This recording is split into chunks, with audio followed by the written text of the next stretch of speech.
name is Rokhaya Diallo. I'm French. Yes, I know. When you think about the French, you don't usually picture people who look like me. He doesn't look like me, right?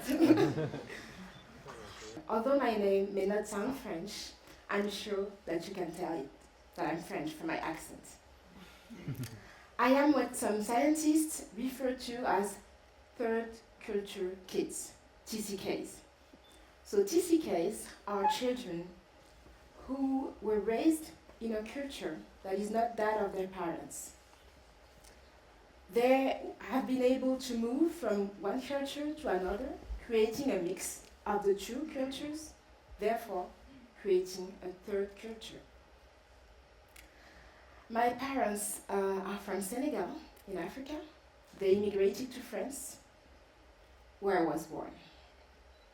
Growing up, I had no doubt that I was French. And it may sound strange to you, but as a kid, I didn't even know that I was black. Of course, I was aware of the fact that my skin color was brown, but I just saw myself as any other French kid. And I didn't realize that some people could see me differently. As I grew up, I often had to deal with incredulity. Some people would ask me, "Where are you from?" expecting me to answer that I was from some exotic country. Even today, when I answer that I'm from Paris, I often get either reactions that are either surprise or disappointment. Where are you really from? Where were you before? As a matter of fact, I was not born before.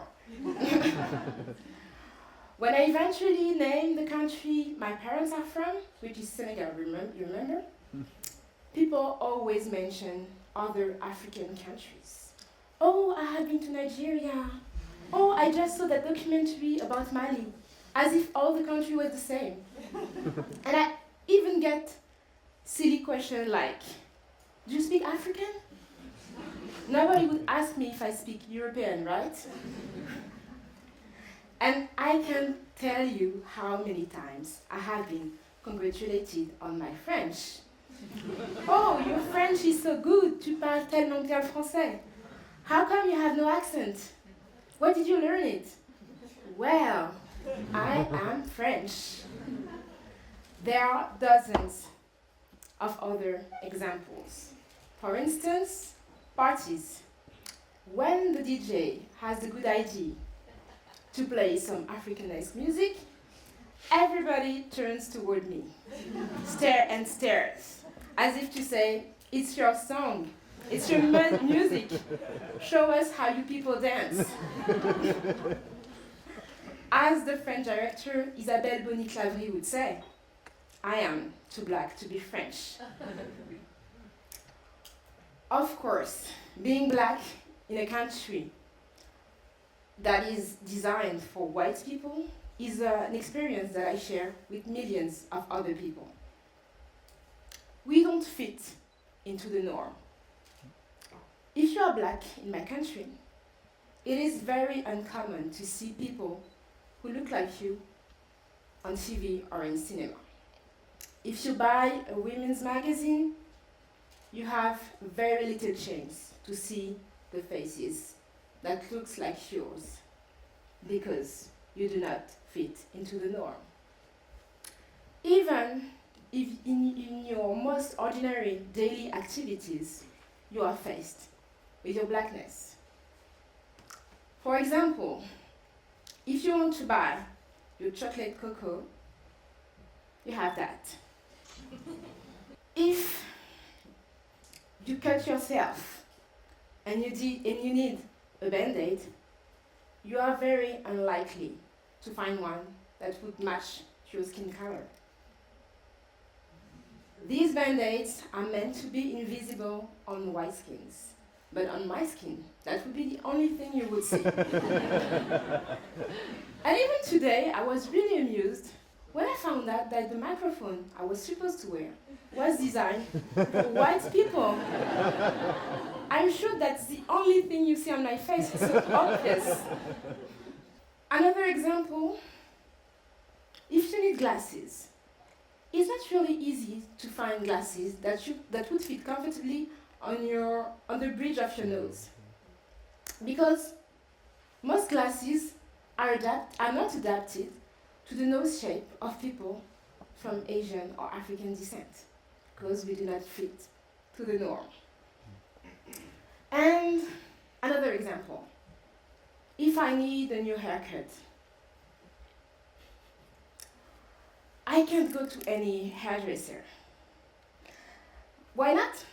Because in France, the training of the hairdressers doesn't equip them to handle my kind of hair. So it's, you feel your blackness, the fact that you're not white every day in the most common activities. Did you know that in 2009, HP, the company, designed a webcam that was based on facial recognition? Guess what? It was incapable of recognizing black people. Let me show you a video. This is using the video tracking software. All right. Explain. My coworker Wanda and I are sitting in front of an HP Media Smart computer. State-of-the-art computer, wouldn't you say? I'd say. We're using the face tracking software, so it's supposed to follow me as I move. I'm black. I think my blackness is interfering with the computer's ability to follow me. As you can see, I do this, no following. Not really following me. I back up, I get really, really close to try to let the camera recognize me, not happening. Now, my white coworker, Wanda, is about to slide into frame. You will immediately see what I'm talking about. Wanda, if you would, please. Sure.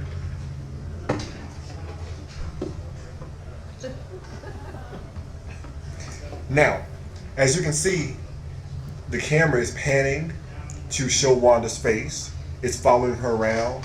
But as soon as my blackness enters the frame, which I will sneak into the frame. I'm sneaking in, I'm in there. That's it. And over. There we go, it stopped. My hands are here. Wanda, please get back in the frame. Get back in. As soon as white Wanda appears, the camera moves. Black Desi gets in there. Oh, nope. No face recognition anymore, buddy. I'm going on record, and I'm saying it. Hewlett-Packard computers are racist. I said it.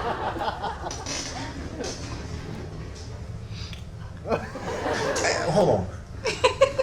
And the worst part is, I bought one for Christmas. I hope my wife doesn't see this YouTube video, but I bought the same computer, and we can't even use. Look, it's not following me. It's not. Wanda, get back in the frame. It follows me wherever I go. I welcome responses to why the HP webcam does not pick up Negroes.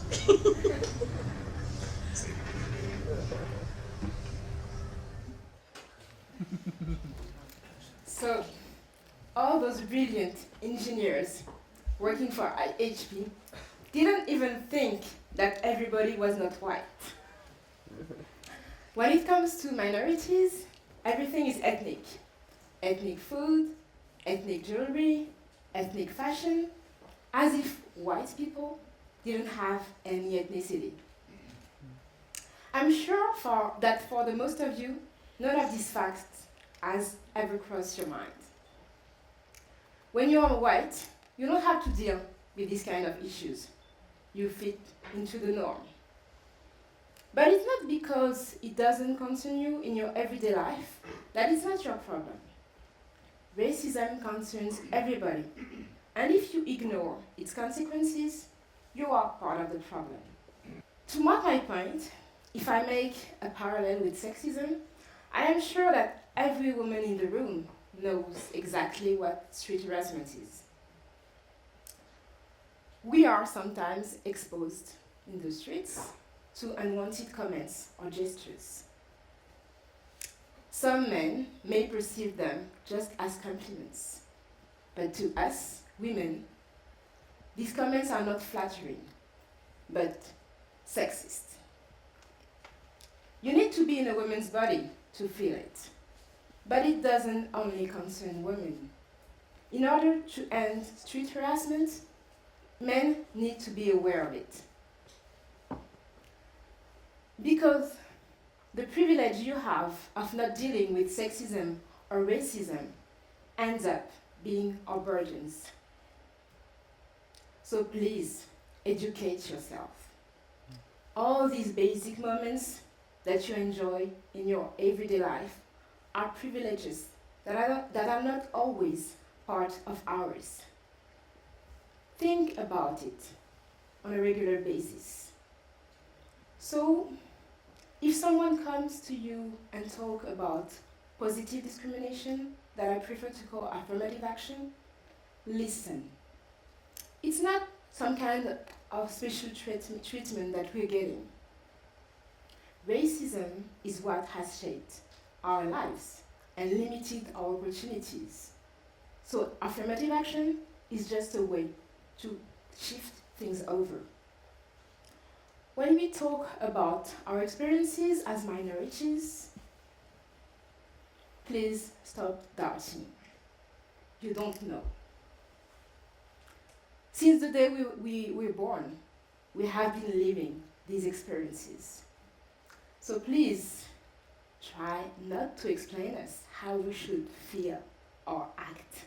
I belong to a category of people whose presence is rarely acknowledged.